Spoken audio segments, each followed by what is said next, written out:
Bienvenue dans le ministère de la préparation de l'épouse glorieuse de Christ. Nous allons continuer notre petite série sur le livre de Jérémie, que le Seigneur nous donne des révélations à ce sujet, et ce sont des choses qui sont très intéressantes. Nous avons déjà parlé du roi Sédécias, nous avons parlé des alliances. J'aimerais vous parler d'un roi qui s'appelle Joachim. C'est vraiment très intéressant. Je suis au chapitre 36 où le Seigneur m'a conduit dans la méditation ici, du livre de Jérémie. Amen. Donc, le roi Joachim était un roi qui faisait le mal aux yeux de l'Éternel, et la parole a été adressée à Jérémie pour qu'il aille vers le roi pour lui donner des menaces. Et au verset 3, il est dit ceci: « Quand la maison de Juda entendra tout le mal que je pense lui faire, peut-être que chacun reviendra de sa mauvaise voie, alors je pardonnerai leur iniquité, leur péché. Amen. » Oui, Dieu fait la même chose avec nous aujourd'hui.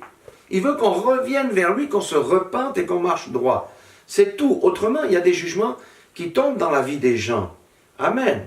Et le Seigneur, il dit ici, quand la maison de Juda entendra tout le mal que je pense lui faire, peut-être chacun reviendra de sa mauvaise voie, alors je pardonnerai leur iniquité, leur péché. Amen. Ça, c'est la porte de sortie que le Seigneur nous offre, c'est la repentance.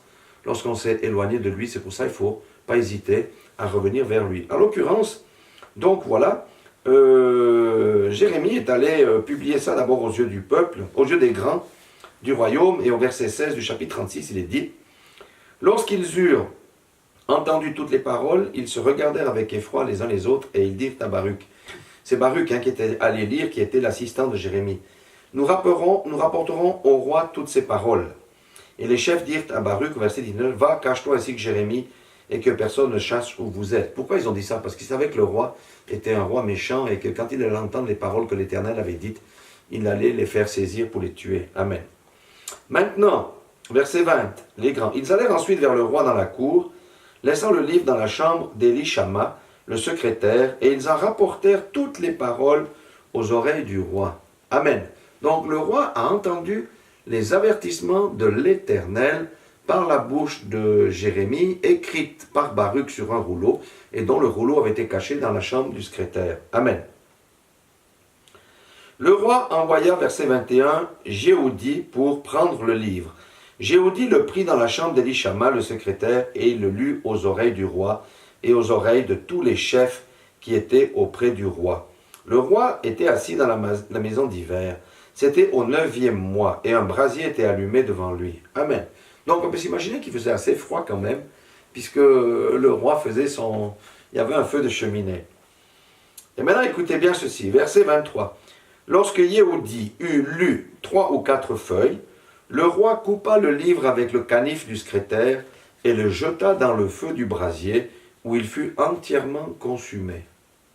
Le roi et tous ses serviteurs qui entendirent toutes ces paroles ne furent point effrayés et ne déchirèrent point leurs vêtements. Amen. Dieu avait espéré qu'il reviendrait, qu'il se repentirait, mais le roi et toute sa clique là n'ont pas été effrayés, ne se sont pas repentis, ils n'ont pas déchiré leurs vêtements.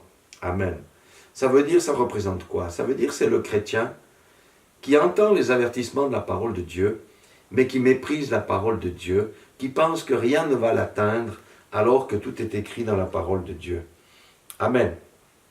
Et effectivement, le roi a ordonné qu'on saisisse Baruch et Jérémie, mais l'Éternel les cacha. Alors, l'Éternel, qu'est-ce qu'il dit?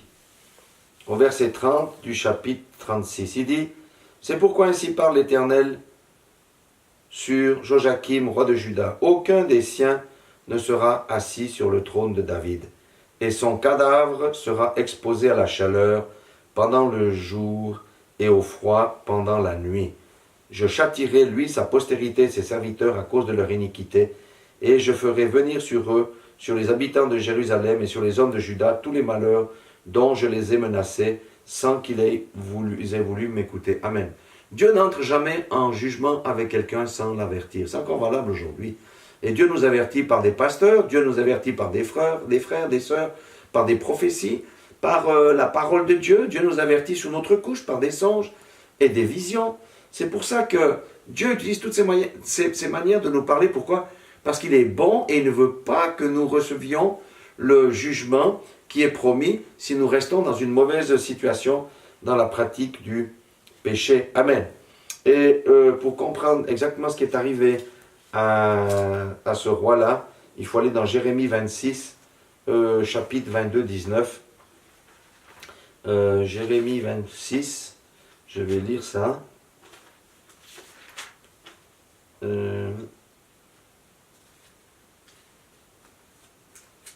Jérémie 26, qu'est-ce que j'ai dit? Jérémie 26, attendez, je vais revenir. Jérémie 26, ou 22 plutôt.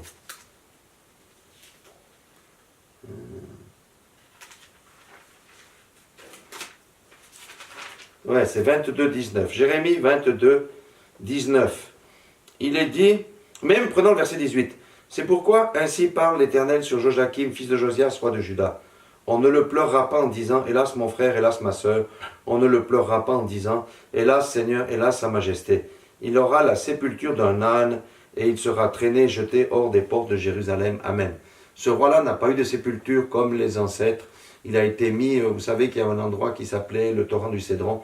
Il a été jeté dehors comme un cadavre. C'est pour ça que, comme un âne, on jetait les ânes là pour la pourriture.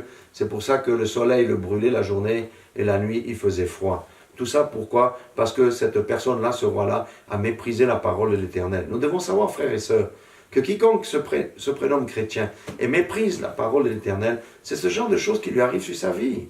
Amen. C'est la mort. D'abord, c'est la mort spirituelle avant la mort physique. Pourquoi? Parce qu'à force d'entendre les avertissements du Seigneur, de ne point faire... Chacun connaît les péchés qu'il doit laisser de côté. Chacun connaît ses mauvaises habitudes. Mais le Saint-Esprit nous parle une fois, 2 fois, 3 fois, 4 fois, 5 fois. Et à force, la voix devient de plus en plus petite, à telle manière qu'à la fin, spirituellement, la personne meurt parce qu'elle ne peut plus entendre la voix de l'Esprit.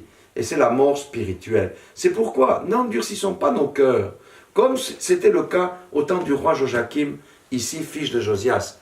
Si nous avons des choses à mettre en ordre, mettons nos vies en ordre. Séance tenante, repentons-nous et le Seigneur se repentira du mal qu'il va nous envoyer, parce que le Seigneur n'est pas menteur. Il a dit que si nous péchons, le salaire du péché c'est quoi?